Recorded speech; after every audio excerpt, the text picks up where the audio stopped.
Mic check 1 2 1 2. What's up, y'all? And welcome back to another episode of Speak Your Mind Radio. I'm your hostess with the mostest, Queen Star, aka Miss Hip Hop. And today is Valentine's Day, February 14th. Do you know where Valentine's Day originated from? Well, I didn't know for a very long time either, but I actually started to do some research as I got older, and I found out like a lot of stuff. So the true origin of the holiday itself, it started off as a pagan holiday, Luperca, which was also celebrated in Rome between February 13th and the 15th. Now, this was a festival to ward off like evil spirits and celebrate fertility, but this was also a bloody and violent, sexually charged celebration where the men would sacrifice both goat and dog and smear the blood on their foreheads and washing it away with milk as a sacrifice. Like, that's crazy, right? But then, like, even after that, they would like charge off into the streets, striking women with lashes from the inside of a goat. And many women accepted this behavior as a form of fertility. They believed it. And then they will put the names of the women inside of an urn and randomly pick them out to couple them with a man for the rest of the year. That's crazy, right? It's like some speed dating in 2020, but different. So even some people would end up in marriage after that. And of course, along the way, as time went on, the festival lost its popularity, due to the violence and all that. They just weren't doing that anymore. And after that, there was this priest from Rome. His name was Saint Valentine. And he was living around 270 AD, which was a really long time ago, you know. And during this time, he was under the rule of an emperor named Claudius II. And Valentine helped couples get married, coupled along with Christianity. And this was a threat altogether to the emperor, because not only was Saint Valentine secretly wedding these individuals, but he was converting them into Christianity. And Emperor Claudius did not want any of his soldiers distracted, and he didn't want them to worry about going to fight and having to come back home to a wife and kids, which is, to me, is normal. And he didn't want religion to be a factor either. So when the emperor found out, he imprisoned Valentine to be executed. And he died in prison on February 14th, but during his time, he fell in love with the prison guard's blind daughter, and she would come visit him every day, and they would pray over her eyesight. And during that time, like the last day when he got his head decapitated off on February 14th, he wrote her his first version of what we all know today as the first Valentine, you know, from your Valentine, you know. But this was crazy because just like a lot of people, they, you know, didn't know about these things.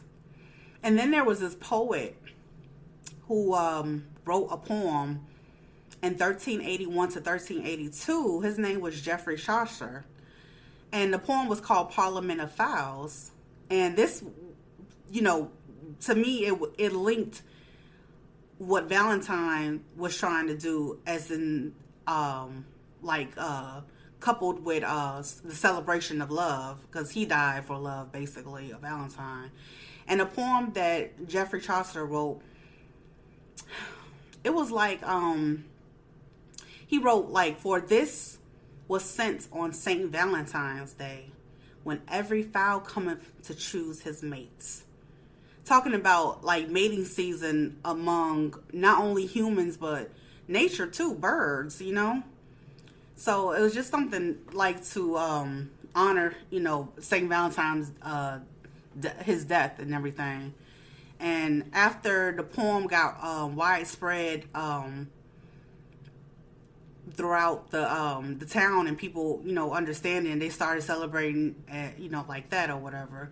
But what I was going to come on here and say is that sometimes you should, not sometimes, but you celebrate love every single day that you're alive.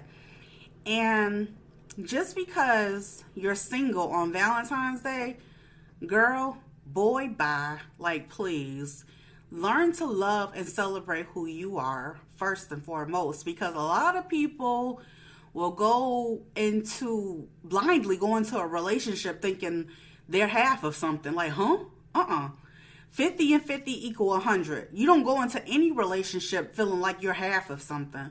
You go into a relationship equally yoked. You're 100 and they're 100, and therefore you are a powerhouse couple, 200%.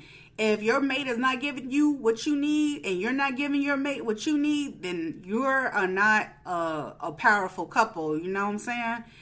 And the best self-love is during your time of being single, is getting to know who the hell you are. And when you know who you are, when you have placed those boundaries around who you are, self-respect, self-care, self-love, you attract those that have those same boundaries, and together you're more powerful. So my ladies out there who boo-hooing, because I've been there, girl, in my 20s, I've been there boo-hooing, like, I don't have nobody, this sucks, blah, blah, blah, blah, blah. Who gives a shit? Excuse the foul language here, but my goodness, you have to learn to love yourself. You can't enter into no form of a relationship without having 100% known who you are and just loving yourself. So, and to the couples together, happy Valentine's Day to you too, because a relationship is not easy. Marriage, I could just imagine. I don't have to imagine. I know married people. I know married couples. They have it so hard with different aspects of their relationship. So in order to combat, I'm not saying you're going to combat every hill, every journey, every path, but in order to go through the hurdle of relationships, ups and downs together, like I said, you got to know who you are. So don't think like Valentine's Day is not for me because I ain't got nobody, girl. Boy, y'all better buy yourself some chocolate, buy yourselves a DVD, sit there and watch it and spend time with yourself. Like, that's the most valuable time we have on this earth, because if we're not dedicating our time to ourselves, we're dedicating it to others. But if you're dedicating your time to others, you got to dedicate it to yourself too in order to help others. And that just makes sense. So like I said, happy Valentine's Day to all my beautiful people, all my beautiful listeners, in marriages and relationships, just budding and everything, or you've been together for a long time. And very special happy Valentine's Day to the single people, because you all got it made. You got time to think about what kind of relationship you think you want, what kind of events you want to go to, what kind of expressions you want to have with that loved one. Be grateful for that me time. That me time is the best time in your life. I'm telling you. They say college is the best years of your life. No, me time is the best years of your life. So with that, I'm out. Peace out and bless up.